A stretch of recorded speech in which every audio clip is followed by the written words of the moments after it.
राजनीति विज्ञान की वैज्ञानिकता को लेकर के राज वैज्ञानिकों में मतभेद पाया जाता है।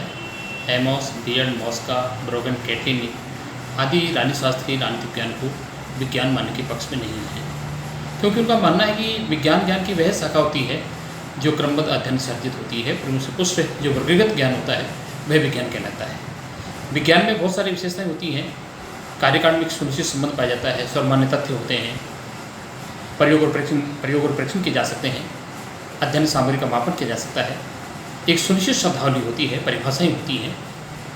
दूसरी ओर मेटलेन आदि राजनीतिशास्त्री जो हैं वो राजनीति विज्ञान को विज्ञान मानते हैं। उनका मानना है कि यद्यपि राजनीति विज्ञान में अन्य प्राकृतिक विज्ञान की भांति कुछ इस प्रकार की कार्य और कारण में निश्चितता तो नहीं होती है, फिर भी ये राजनीति विज्ञान का अपना दोष नहीं है। अतः राजनीति विज्ञान को विज्ञान मानने से इनकार किया जा सकता है। डॉक्टर गार्नर ने राजनीति विज्ञान को विज्ञान मानने का समर्थन किया है। उनके अनुसार किसी भी विषय का ज्ञान यदि अध्ययन पर आधारित होता है, ऑब्जर्वेशन पर आधारित होता है, इस प्रकार जिसमें क्रमबद्धता पाई जाती है, उसे विज्ञान कहा जाता है।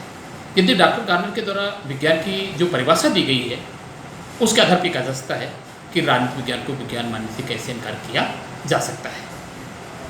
विज्ञान होने के पक्ष में निम्नलिखित तर्क दिए जाते हैं। पहला तर्क है कि राजनीति विज्ञान का जो ज्ञान है वह क्रमबद्ध है और व्यवस्थित है। राजनीति विज्ञान में राज्य के अतीत, वर्तमान और भविष्य के स्वरूप का तुलनात्मक अध्ययन किया जाता है। राजनीति विज्ञान में न केवल राज्य के स्वरूप का तुलनात्मक अध्ययन किया जाता है, बल्कि अन्य जो राजनीतिक संस्थाएं होती हैं, राजनीतिक विचारधारा होती हैं, उनका तुलनात्मक अध्ययन किया जाता है।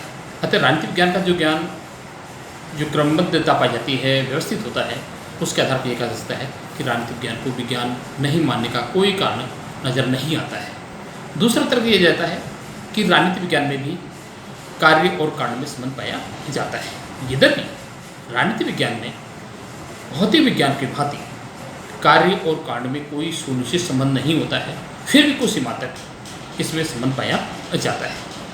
आचार्य कोटेले के अनुसार जब दंड शक्ति का दुरुपयोग किया जाता है, इससे न केवल गृहस्थी, वनवासी, सन्यासी लोग नाराज हो जाते हैं, बल्कि विद्रोह कर देते हैं। और जब दंड शक्ति का सदुपयोग किया जाता है, समुचित दंड शक्ति का प्रयोग किया जाता है, तो उसे सदैव उसका जनता आदर करती है। यह भी इस बात का प्रमाण है कि जब शासक वर्ग के द्वारा शक्ति का दुरुपयोग किया जाता है, जनता उसका विरोध करती है। तो कार्यकाल में जब आर्थिक और राजनीतिक शक्तियाँ एक व्यक्ति के हाथ में निहित कर जाती हैं, तो उसे शासन सत्ता के दुरुपयोग होने की अधिक संभावनाएं होती है। तीसरा जो तर्क दिया जाता है कि राजनीति विज्ञान में जो अध्ययन सामग्री होती है, यद्यपि निर्जीव पदार्थ की बातों का मापन तो नहीं किया जा सकता है, लेकिन फिर कुछ सीमा तक उनका अनुमान लगाया जा सकता है। अगला तर्क दिया जा सकता है कि राजनीति विज्ञान में कुछ सीमा तक संभावनाएं व्यक्त की जा सकती हैं। यद्यपि कई बार भौतिक अन्य प्राकृतिक विज्ञानों में वैज्ञानिकों द्वारा जो घोषणाएं की जाती हैं वे भी कई बार असत्य सिद्ध होती हैं।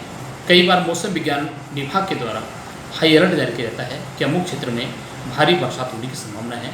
उस दिन बरसात होना तो बहुत दूर की बात होती है, एक भी बादल तक नहीं बनता है। फिर भी अगर राजनीति विज्ञान में अगर निश्चितता पर घोषणा नहीं की जा सकती है, तो भी राजनीति विज्ञान में संभावना की जा सकती है कि अब की बार आने वाले चुनाव में किस दल की जीत होगी और राज्य में किस दल की सरकार बनेगी।